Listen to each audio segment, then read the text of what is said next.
हर इंसान के जीवन में गुरु का विशेष महत्व होता है। भारत में हर साल 5 सितंबर को देश के पहले उपराष्ट्रपति और पूर्व राष्ट्रपति, विद्वान, दार्शनिक और भारत रत्न सम्मानित डॉक्टर सर्वपल्ली राधाकृष्णन के जन्म दिवस को शिक्षक दिवस के रूप में मनाया जाता है। शिक्षक दिवस पर देश में शिक्षकों के अद्वितीय योगदान को प्रोत्साहित और उन सभी शिक्षकों को सम्मानित किया जाता है जिन्होंने अपनी प्रतिबद्धता और समर्पण के माध्यम से न केवल शिक्षा की गुणवत्ता में सुधार किया बल्कि अपने छात्रों के जीवन को भी समृद्ध बनाया है। इसी संदर्भ में राजधानी शिमला में राज्यपाल शिव प्रताप शुक्ल ने अध्यापक दिवस के विशेष मौके पर राजभवन में हिमाचल के 13 शिक्षकों और पिछले साल दिल्ली में ही राष्ट्रपति पुरस्कार से सम्मानित 2 अध्यापकों को सम्मानित किया, जहां कुल मिलाकर राज्यपाल शिव प्रताप शुक्ल द्वारा 15 शिक्षकों को स्टेट अवार्ड से सम्मानित किया गया। इस अवसर पर शिक्षा मंत्री रोहित ठाकुर, CPS आशीष बुटेल व अधिकारी मौजूद रहे। वहीं शिक्षा मंत्री रोहित ठाकुर ने प्रदेशवासियों को शिक्षक दिवस की बधाई देते हुए कहा कि जिस तरह से निजी व सरकारी क्षेत्र में गहरी खाई बनती जा रही है, उसे कम करने के लिए सरकार प्राथमिकता के आधार पर सुधार करने का प्रयास करेगी।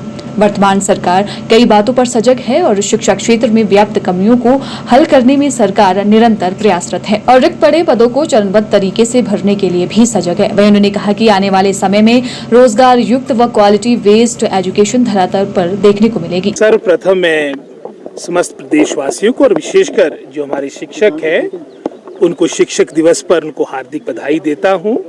और आज के अवसर पर हमारे जो राष्ट्र के दूसरे राष्ट्रपति रहे, जिनकी जयंती पर ये आपका शिक्षक दिवस मनाया जाता है, उनको भी अपनी श्रद्धांजलि देता हूं। और अगर हम प्रदेश की बात कहें, जैसे आप बता रहे थे, आज वर्तमान में जो हमारी सरकार है कई बातों को लेके सजग है और विशेष रूप से जो मैं समझता हूं गत वर्षों में कुछ कमियां भी अगर हम सरकारी क्षेत्र की बात करें, उनको प्राथमिकता के आधार पे आने वाले समय में किस तरह से इनका हल निकाला जा सके। जैसे उदाहरण के तौर पे एक निजी क्षेत्र और सरकारी क्षेत्र की भी जो एक गहरी खाई बनती जा रही है, उस अंतर को खत्म करने के लिए उदाहरण के तौर पे जैसे हमने Rajiv Gandhi day boarding schools एक मैं समझता हूँ पूरे हिमाचल प्रदेश में चलाने का एक फैसला लिया है, जिसके प्रथम चरण में लगभग कोई 18 स्थल चिन्हित किए गए हैं।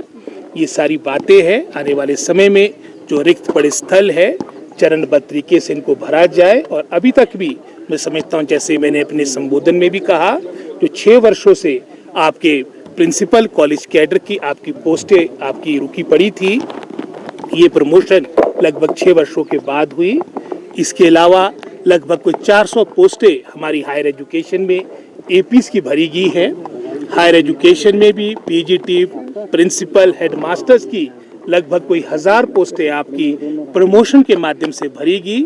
लगभग कोई 700 से अधिक हमारी एलिमेंट्री एजुकेशन की पोस्टें भरेगी बैच वाइज अपॉइंटमेंट के माध्यम से, आपके प्रमोशन के माध्यम से। और साथ ही साथ मैं आभारी हूं अपनी सरकार का, माननीय मुख्यमंत्री का, समस्त काबीना के सभी अपने साथियों का, जो हमें 6000 पदों की स्वीकृति कैबिनेट के द्वारा दी गई है। और जैसे ही मैं समझता हूँ अब नया आपका चयन आयोग अपना कार्य प्रारंभ करेगा, प्राथमिकता के आधार पर 6000 जो हमारे ये पद स्वीकृत हुए हैं, ये नियुक्तियां प्रारंभ होगी।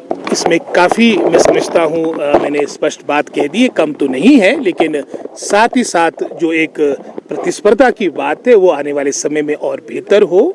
जो त्रुटियां हैं उसको भी आने वाले समय में बेहतर किया जाएगा। और वर्तमान सरकार की प्राथमिकता शिक्षा क्षेत्र है और आने वाले समय में, क्योंकि वर्तमान में हमारा ये एक तरह से प्रथम वर्ष है, आने वाले समय में सारी बातें आपको साल 2 साल के अंदर, जिस मैं समझता हूँ रोजगार युक्त और साथ ही साथ आपके मैं समझता हूँ क्वालिटी बेस्ड एजुकेशन की जो हमारी वर्तमान सरकार की एक प्राथमिकता है, ये सारी बातें आपको धरातल में देखने को मिलेगी। ये सरकार के विचाराधीन है और हमारा प्रयास होगा कि शीघ्र अतिशीघ्र हमारे को रेगुलर VC HPU में मिले।